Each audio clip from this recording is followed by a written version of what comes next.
Sean bienvenidos, hermanos, de nuevo, los que estamos en línea. Abran conmigo la Biblia en la segunda carta de Pedro.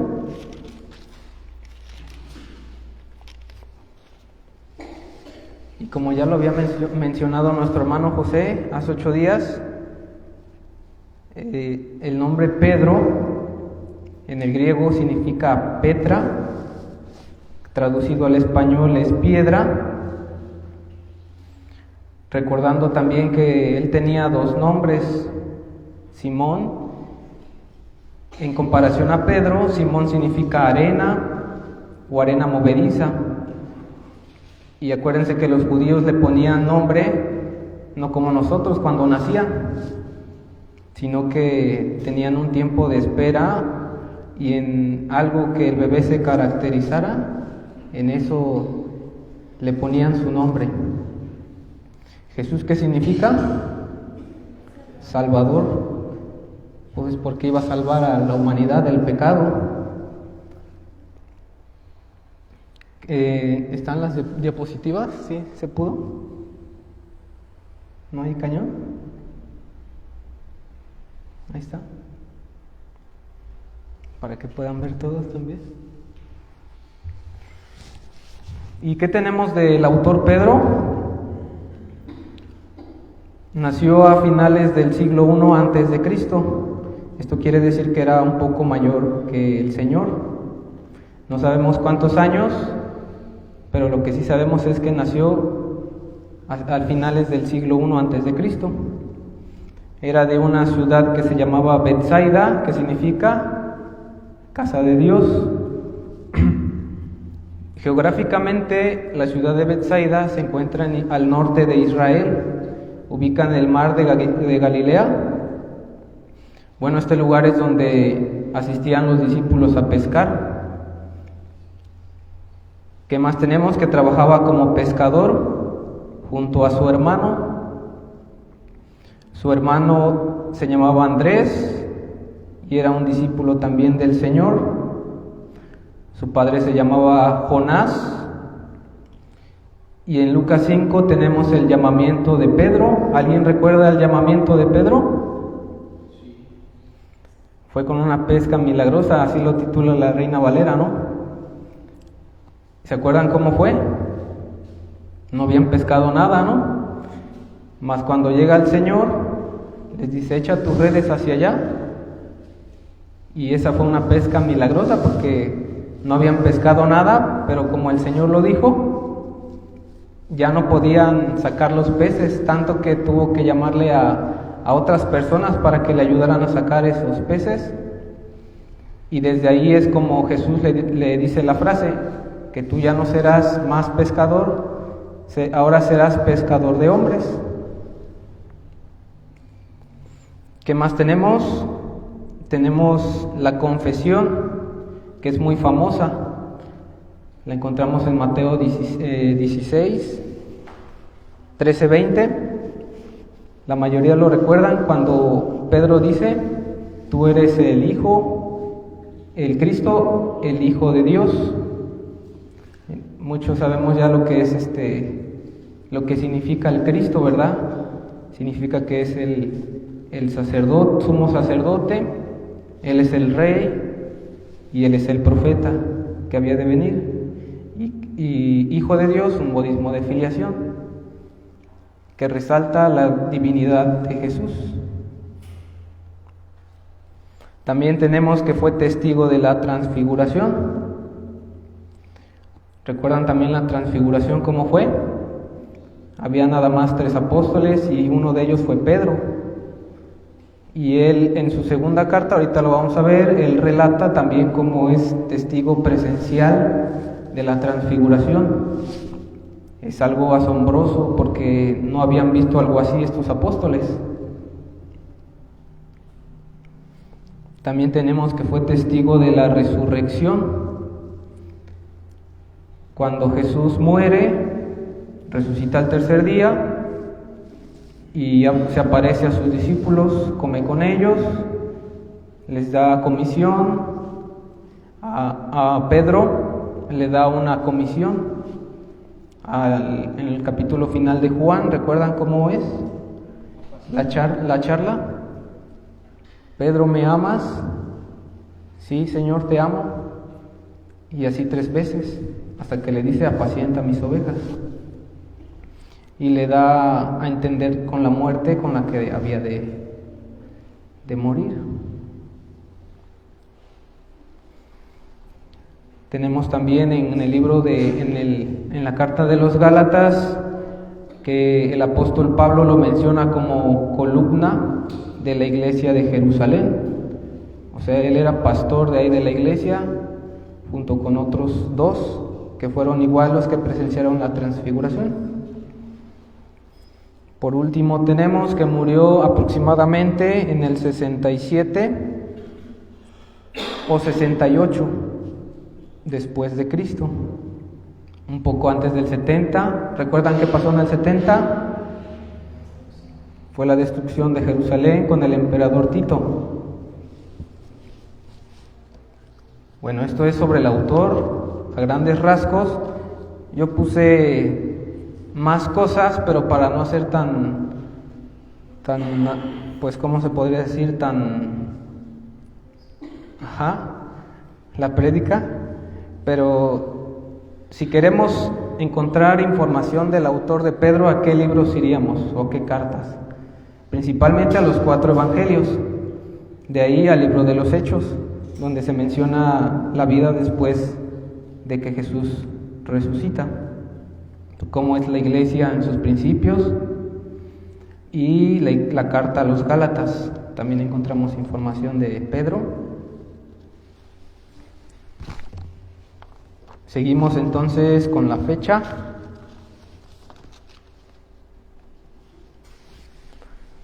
La fecha aproximada de esta carta en la década de los 60 después de Cristo.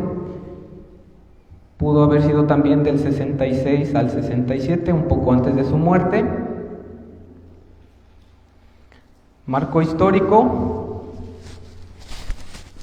El emperador en curso en esos tiempos, bueno, sabemos que el imperio que gobernaba era el romano, y había 3 emperadores que pudieron estar comandando en los tiempos de Pedro. Nerón es uno de ellos, Vespasiano y Tito.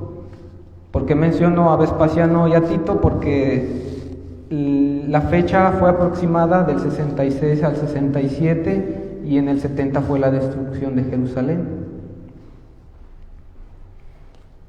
Lugar donde se encuentra, Pedro no lo dice como en su primera carta. En la primera carta él dice que está en Babilonia, una alusión a Roma, porque Babilonia ya no existía como tal.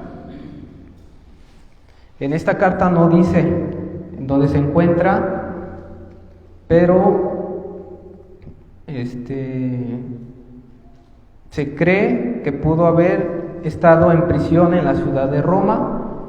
¿Por qué? Porque en Roma fue donde murió y no pasaron tantos años después de que él escribiera esta carta.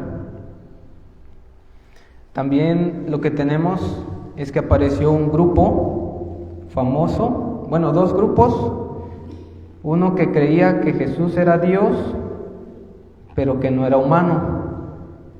¿Recuerdan cómo se le da el nombre a este grupo? ¿No? Ajá. Si no mal recuerdo es el gnosticismo, ¿no? Que creen que Jesús es divino, pero no completamente humano. Pensaban que era un fantasma. Y había otro grupo que lo declaraba, que negaba que Jesús fuera Dios. Hasta las fechas, pues tenemos ahí algunas creencias, religiones, no quiero decir nombres, pero hay gente que no cree que Jesús sea Dios, aunque la Biblia dé testimonio de sí. Los apóstoles también denunciaban el legalismo. Los judíos, sobre todo, eran muy legales. El legalismo de aquellos tiempos era guardar la ley y no querían creer en Jesús como el Salvador. O algunos creían, pero aunado a eso no creían que fuera suficiente, sino que tenían que añadir los mandamientos de Moisés. Los miembros de la iglesia también renunciaban a sus trabajos para esperar el retorno de Jesús, y había otros hermanos que negaban la idea de que Jesús fuera a regresar. Nos puede pasar, ¿no? Ahorita, ¿cuántos años han pasado y Jesús no ha venido? Y pues nosotros seguimos pues haciendo nuestros negocios, trabajando, haciendo lo que nosotros pensamos correcto. Y por último, había falsos maestros, que es lo que versa la segunda carta de Pedro, que se estaban infiltrando en las iglesias de Asia Menor. Esto es Turquía moderno, está al este de Israel, Turquía. ¿Qué hacían estos falsos maestros? Sembraban disensiones, cuestionaban doctrinas fundamentales como la cristología, y arrastraban hacia la inmoralidad. Eso es lo que se estaba viviendo en los tiempos de la segunda carta.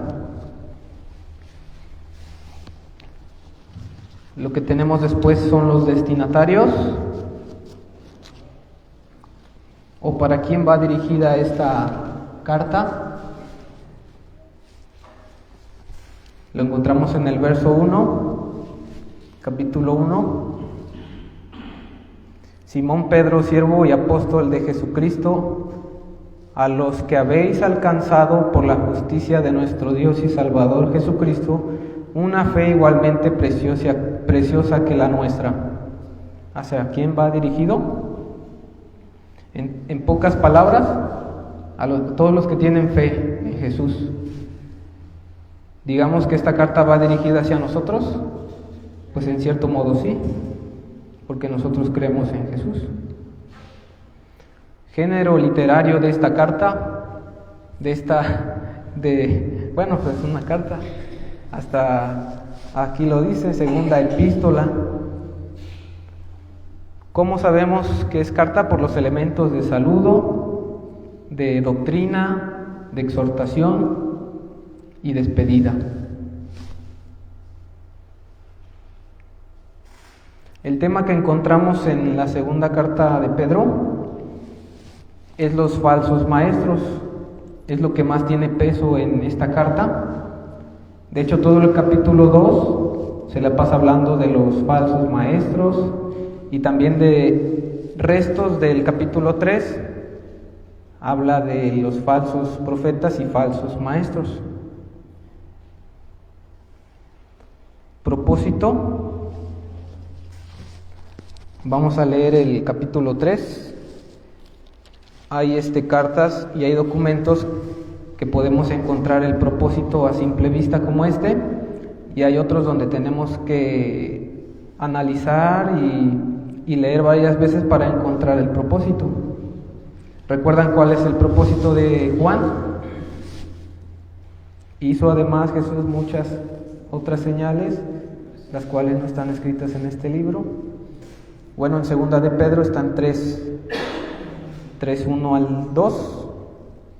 Amados, esta es la segunda carta que os escribo, y en ambas despierto con exhortación vuestro limpio entendimiento, para que tengáis memoria de las palabras que antes han sido dichas por los santos profetas, y del mandamiento del Señor y Salvador dado por nuestros apóstoles. En pocas palabras, ¿qué podríamos decir del propósito? Para entenderlo más fácil, recordar las enseñanzas de los apóstoles, de Jesucristo principalmente, con el fin de ¿qué? De no ser arrastrados por los falsos maestros y los falsos profetas.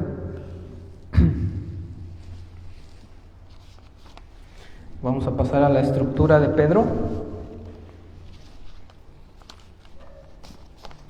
Pedro está compuesto por 3 capítulos nada más, y creo que lo leemos en menos de 10 minutos, en una lectura normal, pero para entender y analizar pues nos llevamos más tiempo, y se divide en 4 partes: la salutación, después partícipes de la naturaleza divina y testigos presenciales de la gloria de Cristo. Eso está en pantalla, ¿verdad? Bueno, en la salutación lo que tenemos son 3 cosas: presentación, para quién escribió Pedro, y el deseo de Pedro. Fíjense el capítulo 1, verso 2, ¿cuál es el deseo? Gracia y paz os sean multiplicadas en el conocimiento de Dios y de nuestro Señor Jesús. Bueno, ese es el deseo de Pedro. Después tenemos partícipes de la naturaleza divina, que son también 4 cosas. Primeramente, cosas que Dios nos ha dado. Y empieza diciendo: como todas las cosas que pertenecen a la vida y a la piedad nos han sido dadas por su divino poder, mediante el conocimiento de aquel que nos llamó por su gloria y excelencia, por medio de las cuales nos ha dado preciosas y grandísimas promesas, para que por ellas llegaseis a ser partícipes de la naturaleza divina, habiendo oído de la corrupción que hay en el mundo a causa de la concupiscencia. ¿Cuántas cosas nos ha dado Dios? La primera que dice es la naturaleza divina. Ajá. El Espíritu Santo. ¿Sí? Bueno, yo me tomó un buen de tiempo para poder estudiar este pasaje, porque para mí fue complicado. Pero yo pienso de esta forma: en primer lugar, pues Dios nos ha dado las cosas que pertenecen a la vida. Nos ha dado, materialmente nos ha dado un hogar, nos ha dado un trabajo, nos da ropa, nos da alimento. Después nos ha dado conocimiento de parte de Cristo. Esta cosa era un misterio en el Antiguo Testamento. A ellos no les fue dada la revelación completamente como a nosotros. Dice que nos ha dado preciosas, grandísimas promesas. Estas promesas pues las podemos encontrar en todo el relato bíblico, para que podamos llegar a otra cosa que nos ha dado: ser partícipes de la naturaleza divina, lo que decía nuestro pastor. Nos ha dado el Espíritu Santo, y esas son las cosas que Dios nos ha dado. Después, cosas que tenemos que, ¿cómo lo puse ahí? Cosas que tenemos que hacer. Bueno, ahí viene nuestra respuesta humana. Empieza diciendo el verso 5: ustedes también, poniendo toda diligencia por eso mismo, añadid a vuestra fe virtud, a la virtud conocimiento, al conocimiento dominio propio, al dominio propio paciencia, a la paciencia piedad, a la piedad afecto fraternal, y al afecto fraternal amor.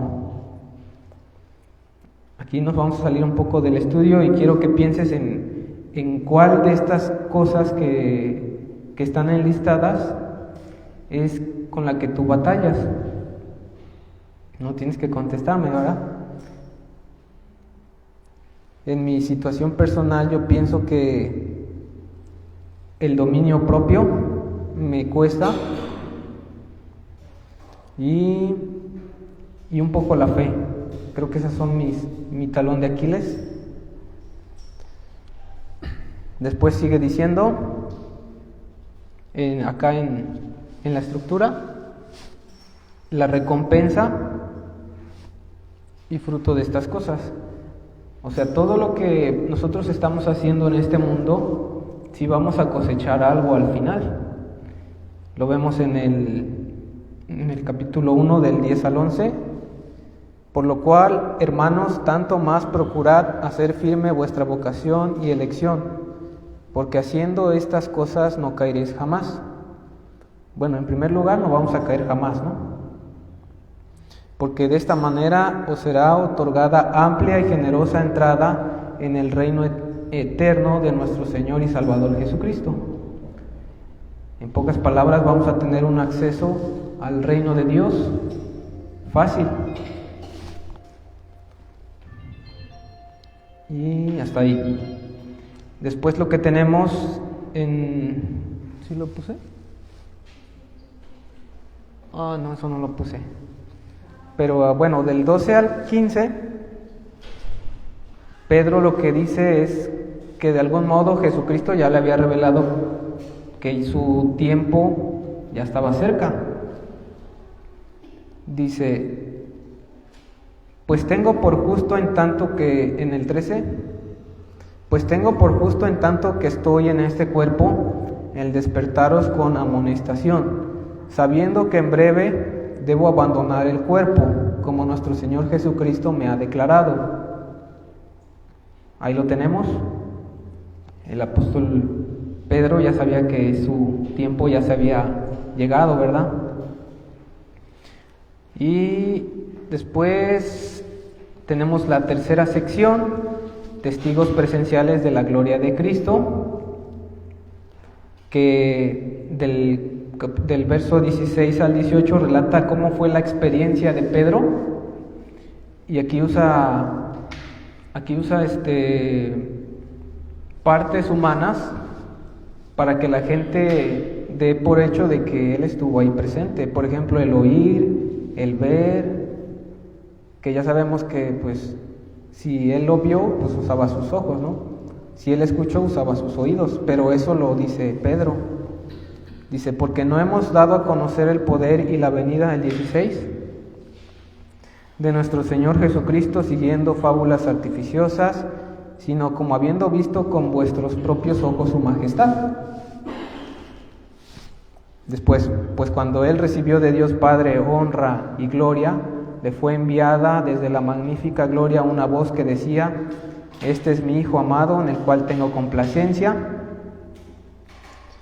¿Qué más dice? Y nosotros oímos esta voz enviada del cielo cuando estábamos en él en el Monte Santo. Esa es la experiencia que relata Pedro de su experiencia en la transfiguración. En el 17 se relata la transfiguración, que ya lo leímos. ¿Qué es la transfiguración? El Padre reconociendo al Hijo, a Jesús como su Hijo.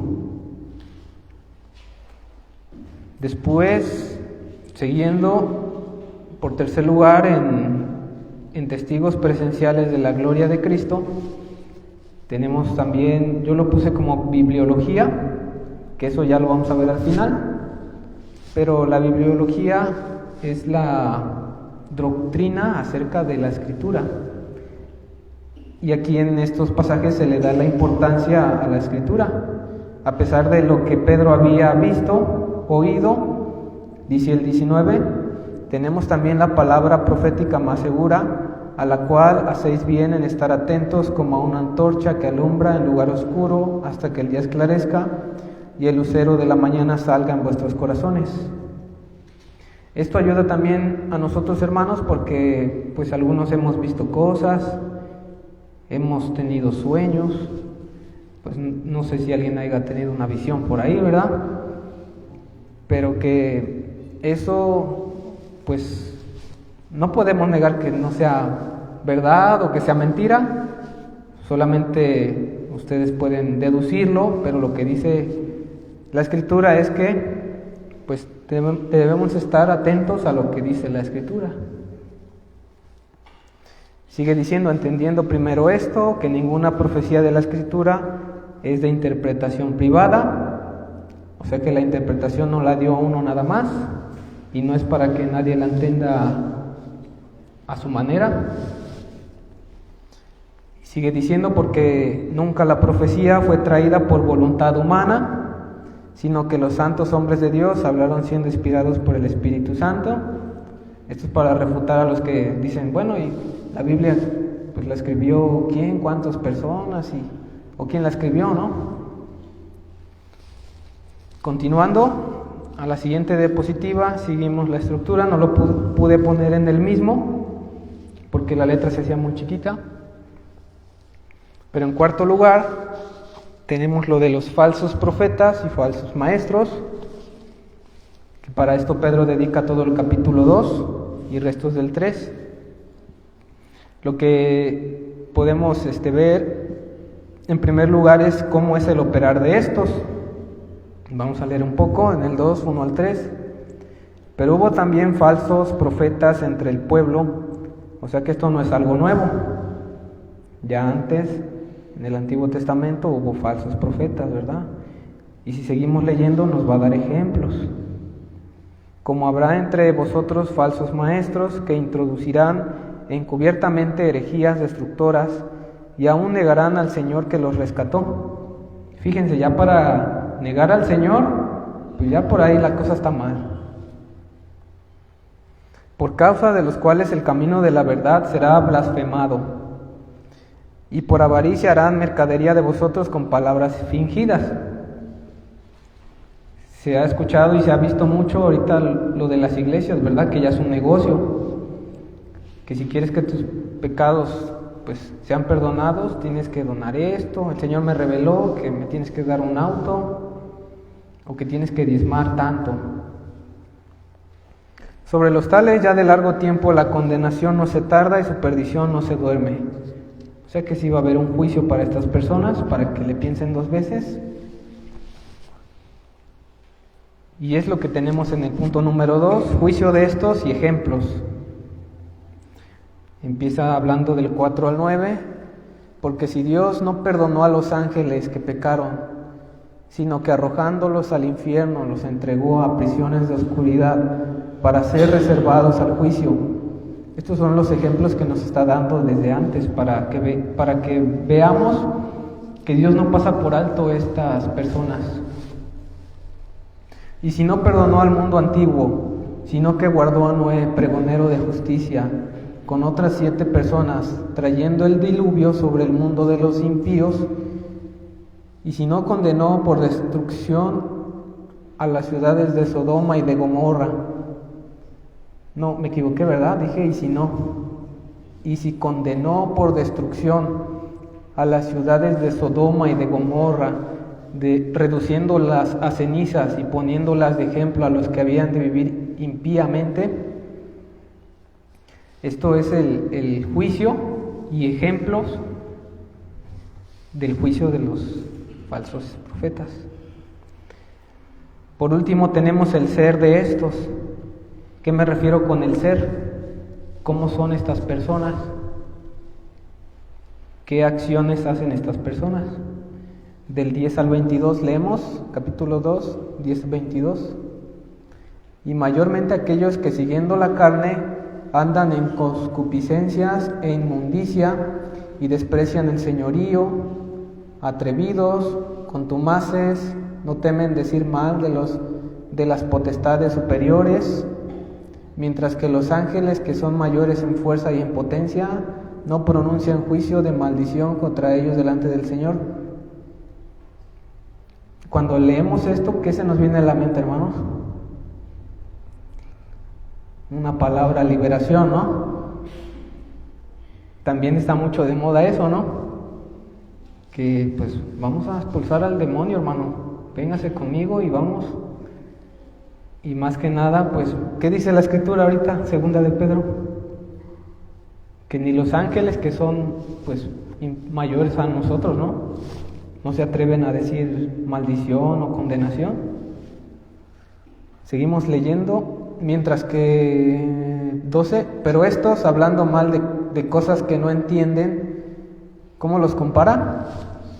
Como unos animales irracionales, nacidos para presa y destrucción, perecerán en su propia perdición, recibiendo el galardón de su injusticia, ya que tienen por delicia el gozar de deleites cada día, Estos son inmundicias y manchas, quienes aún mientras comen con vosotros se recrean en sus terrores. Tienen los ojos llenos de adulterio. Eso es una figura, no es literal. No se sacian de pecar, seducen a las almas inconstantes. Tienen el corazón habituado a la codicia y son hijos de maldición. Han dejado el camino recto y se han extraviado siguiendo el camino de Balaam. ¿Se acuerdan de este falso profeta? Hijo de Beor, el cual amó el premio de la maldad y fue reprendido por su iniquidad, pues una muda bestia de carga, hablando con voz de hombre, refrenó la locura del profeta. También los compara con unas fuentes sin agua y nubes empujadas por tormenta, para las cuales la más densa oscuridad está reservada para siempre. Pues hablando palabras infladas y vanas, seducen con concupiscencia de la carne y disoluciones a los que verdaderamente habían oído de los que viven en error. Les prometen libertad y son ellos mismos esclavos de corrupción, porque el que es vencido por alguno es hecho esclavo del que lo venció. Y sigue diciendo varias cosas. En el 22 al final también nos recuerda un poco de los proverbios de Salomón, diciendo que el perro vuelve al vómito y la puerca lavada a revolcarse en el lodo. Por último, hermanos, en la estructura tenemos el juicio o el día del Señor vendrá, como lo titula ahí la Reina Valera. En primer lugar tenemos las señales de los postreros días. Dice el 3: sabiendo primero esto, que en los postreros días vendrán burladores, andando según sus propias concupiscencias. ¿Podemos decir que ya estamos en los postreros días por esa señal? Pues sí. Después, segundo lugar, lo que tenemos es un juicio. Ese juicio lo conocimos como el diluvio, que muchos ya lo conocemos, desde niños también se nos habló del diluvio. Después tenemos en tercer lugar un juicio en fuego, que es el que nos va a tocar, ¿verdad? Aunque nos dé miedo. 7, 10 y 12. Dice: pero los cielos y la tierra que existen ahora están reservados por la misma palabra, guardados para el fuego en el día del juicio y de la perdición de los hombres impíos. El 10: pero el día del Señor vendrá como ladrón en la noche, es decir, que va a venir cuando menos se lo espere uno,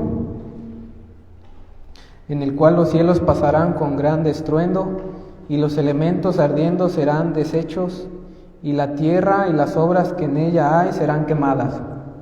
Bueno, este es un pasaje también que podemos refutar de las personas que piensan que la tierra va a ser transformada o renovada y no va a haber aniquilación. 10 y el verso 12 también sigue diciendo: esperando y apresurándoos para la venida del día de Dios, en el cual los cielos encendiéndose serán deshechos y los elementos siendo quemados se fundirán. La misma idea que había dicho. Lo que tenemos después es la teología, que es la teología, la doctrina del ser de Dios. Podemos encontrar del 8 al 9, que dice: mas, oh amados, no ignoréis esto, que para con el Señor un día es como 1000 años, y 1000 años como un día. Es decir, para Dios no existe el tiempo, porque Él es eterno, porque Él es el principio y Él es el fin. Para Dios no hay tiempo. 8 y 9. El Señor no retarda su promesa, según algunos la tienen por tardanza, sino que es paciente para con nosotros, no queriendo que ninguno perezca, sino que todos procedan al arrepentimiento. Es decir, que ese día, si no ha llegado, una de las cosas que no ha llegado, ¿por qué es? Porque Él es paciente y no quiere que ninguno perezca. Ese es el deseo del Señor. Quiere que todos lleguemos al arrepentimiento para que todos podamos ser salvos. Mas no va a ser así, ¿verdad? No todos vamos a ser salvos. Por eso es el deseo del Señor. El decreto ya es otra cosa.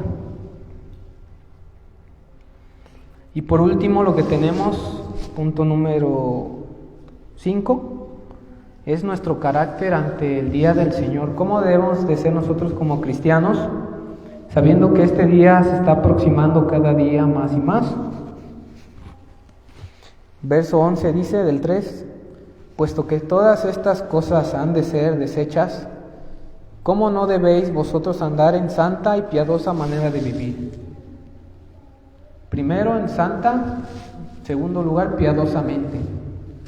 Es difícil, hermanos, vivir santamente, porque todos venimos de, por así decirlo, del mundo. Pues antes no éramos cristianos, teníamos unas prácticas que no eran buenas, pero si nosotros llegamos a Cristo tenemos que ir cambiando nuestra forma de vivir, hermanos. Sigue diciendo el 14, por lo cual, oh amados, estando en espera de estas cosas, procurad con diligencia ser hallados por Él sin mancha e irreprensibles. Nosotros tenemos manchas en nuestro diario vivir, somos irreprensibles, es decir, que no tenemos, por ahí dicen, cola que nos pisen. Verso 15, y tened entendido que la paciencia de nuestro Señor es para salvación, como también nuestro amado hermano, según la sabiduría que es en, no, hermanos, 14, 15, es el 13 y el 17. 13 vamos a leerlo. Pero nosotros esperamos, según sus promesas, cielos nuevos y tierra nueva, en los cuales mora la justicia. Ya había dicho antes que la tierra no va a ser transformada ni renovada.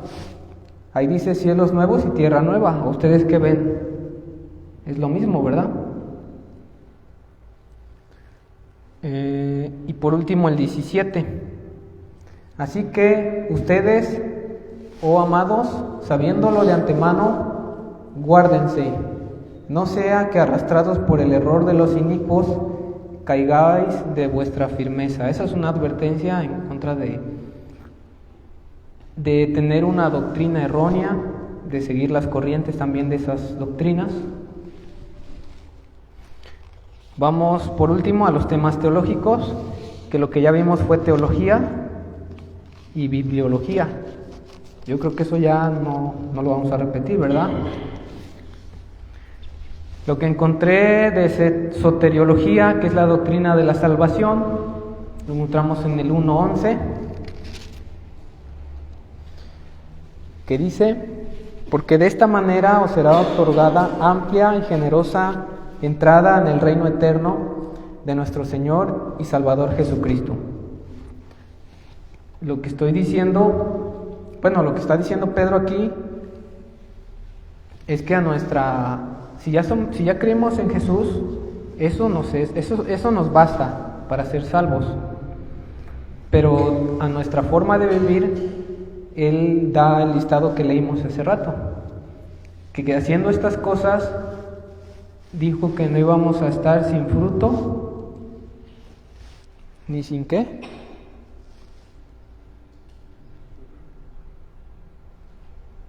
Porque si estas cosas, es el 8, porque si estas cosas están en vosotros y abundan, no os dejarán estar ociosos ni sin fruto en cuanto al conocimiento de nuestro Señor Jesucristo. Eso es lo de soteriología. De cristología, vayan al 1, 16, 18.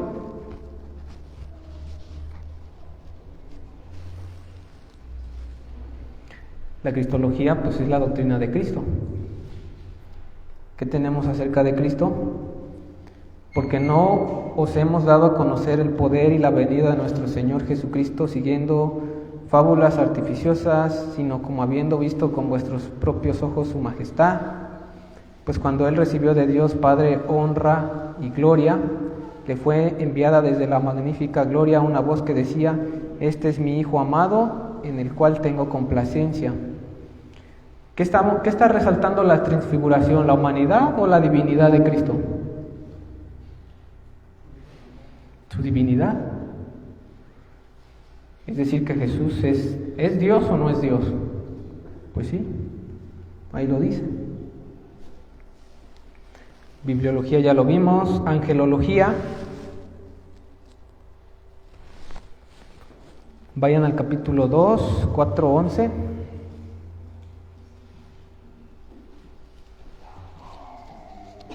La angelología, recuerden que es la doctrina que versa de los seres espirituales.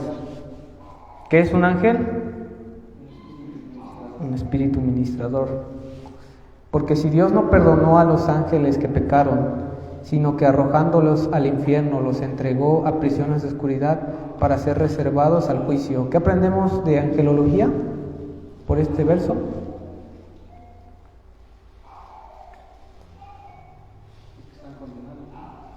Ajá. Exacto.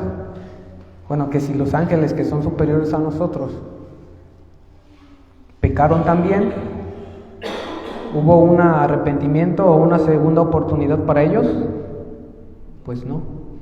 ¿Para nosotros creen que haya una segunda oportunidad? Pues quién sabe, ¿verdad?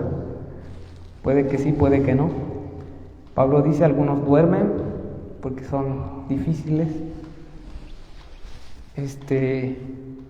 El verso 11: mientras que los ángeles que son mayores en fuerza y en potencia no pronuncian juicio de maldición contra ellos delante del Señor. Lo que decíamos hace rato, ¿no? Que el ángel pues es un poco más respetuoso que a veces que uno, porque ellos tienen pues en su idea bien planteada quién es Dios, pero a veces nosotros no. Cosmología, o cómo lo ordené ahí, escatología. Esta es pues la doctrina de los acontecimientos finales, por así decirlo. Y en esta sí encontré varios versos. Está ahí el 3, el 7, el 10, el 12, el 13. Y me pueden ayudar buscando ustedes también. Pueden levantar su mano los que quieran participar y agarrar uno. Sabiendo primero esto, que en los posteriores días vendrán burladores andando según sus propios conocimientos. ¿Cómo ven? ¿Es de escatología? Pues habla de los posteriores días, ¿no? ¿Cómo iba a ser? ¿Alguien más? El verso 7. Pero los cielos y la tierra que existen ahora están reservados por la misma palabra, guardados para el fuego en el día del juicio y de la perdición de los hombres impíos. Aquí el fuego es usado como un símbolo de ¿qué, hermano? ¿O es fuego literal? ¿Les parece que sí? ¿Fuego literal? Ok. ¿Alguien el verso 10? Pero el día del Señor vendrá como ladrón en la noche, en el cual los cielos pasarán con grande estruendo, y los elementos ardiendo serán deshechos, y la tierra y las obras que en ella hay serán quemadas. Otra vez la misma idea, ¿no? De que los elementos van a deshacerse, la tierra y los cielos van a pasar con grande estruendo, porque pues sí va a ser algo, para los que no creen, es algo terrible, ¿no? El día del Señor. Pero para nosotros que explica el relato bíblico, pues va a ser un gozo. El verso 12, ¿alguien más? Esperando y apresurándonos para la venida del día de Dios, en el cual los cielos encendiéndose serán deshechos, y los elementos siendo quemados se fundirán. Otra vez la misma idea, ¿verdad? De los elementos y el cielo. Pero al día del Señor también se le dan varios títulos. ¿Cuántos conocen ustedes?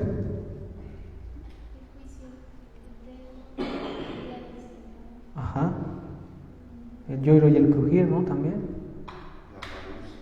¿La qué? ¿Parucía? Ándale. ¿Alguien el 13? Verso 13.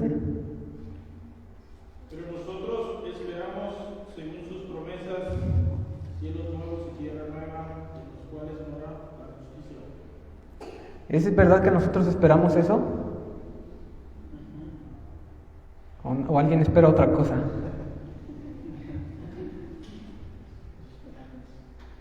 Pues, sí esperamos eso todos, ¿no?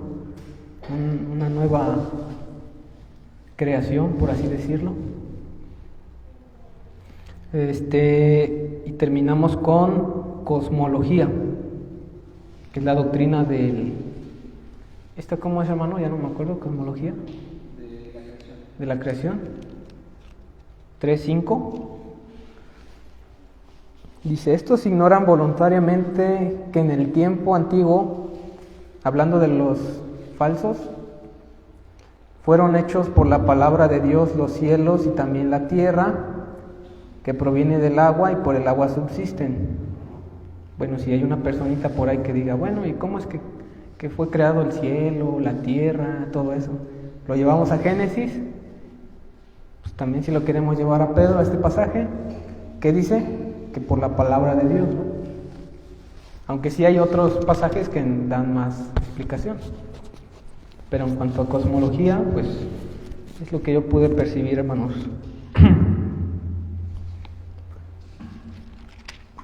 Por último, hermanos, ya no hay nada en la pantalla, pero vamos a concluir con qué podemos aprender de la segunda de Pedro, segunda carta. ¿O qué pudieron aprender de este estudio, hermanos? Si se les quedó algo, volvemos a empezar. Sale. Tenemos tiempo. Creo que a mí se me queda lo de la advertencia de los falsos profetas en los últimos tiempos y cómo debemos contrastar eso con el conocimiento de Dios y una vida piadosa. ¿Alguien más que quiera opinar? Que aunque podríamos decir que las experiencias pueden llegar a ser válidas y que es más fácil a veces decirle a una persona nueva que llegue a la fe o que llegue a creer en Dios por nuestras experiencias, creo que Pedro, aunque sí tenía justificante porque estuvo ahí, él le da más peso a la palabra del Señor, ¿no? Y entonces eso nos puede servir a nosotros de guía, que más que nuestras propias experiencias personales, tenemos que llevarnos a la palabra, porque la palabra es la verdad y Jesucristo siempre mostraba eso a los apóstoles, ¿no? Recordar las palabras. Sí. ¿Alguien más? ¿O alguna pregunta o una duda? Si la puedo responder. Y si no, pues se la dejo a mi hermano Carlos. ¿Todo cómo ves, hermano? Hay algo que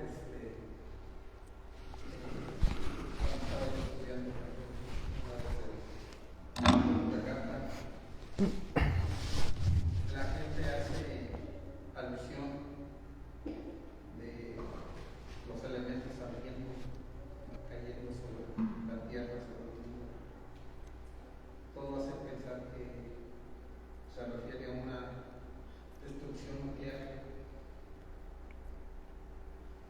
Pues no todos sabemos los elementos que conocemos químicamente están en la atmósfera. Sí. Todos esos elementos están allá arriba. Que si el Señor quiere, nada más con tantito que Él mueva, vamos a decir así, el engranaje del sistema, puede destruir absolutamente todo. ¿Sí? Así como destruyó Sodoma y Gomorra, ¿sí? Que hizo llover fuego del cielo, no es más que los elementos teniendo fundidos. ¿Sí? Se cree lo que el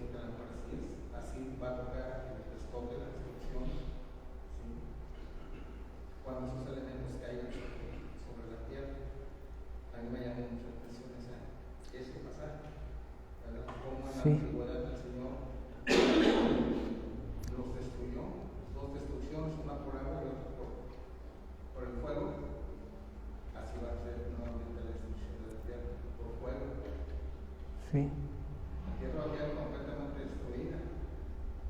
Aquí no va a ser estos nuevos cielos, esta nueva tierra. Para nosotros va a ser Sí. otro lado. Algo que no les mencioné, pero que eso cabía en el autor, es que Pedro también pues tuvo sus altas y sus bajas. Yo personalmente me identifico con Pedro, porque a veces que he dudado de mi fe. O por ejemplo como Pedro que negó al Señor, tal vez uno de nosotros hemos negado también al Señor con nuestros familiares o amigos. Pero al final lo que vemos en Pedro es que si era un cristiano, era un discípulo del Señor. Y tuvo que aprender varias cosas también. Pues vamos a hacer una oración, hermanos, para despedirnos. Señor, te agradecemos por el mensaje de tu palabra, Señor. Gracias por la vida que tú nos diste y por la obra que estás haciendo en nosotros, que para algunos es difícil. Te pedimos que nos des fuerza, Señor, que también nos ayudes a distinguir las falsas enseñanzas o las malas enseñanzas que puedan surgir en esta iglesia, que no caigamos en el error, Señor. Te pedimos que nos des una fe fuerte. Te lo pedimos en el nombre de Cristo. Amén.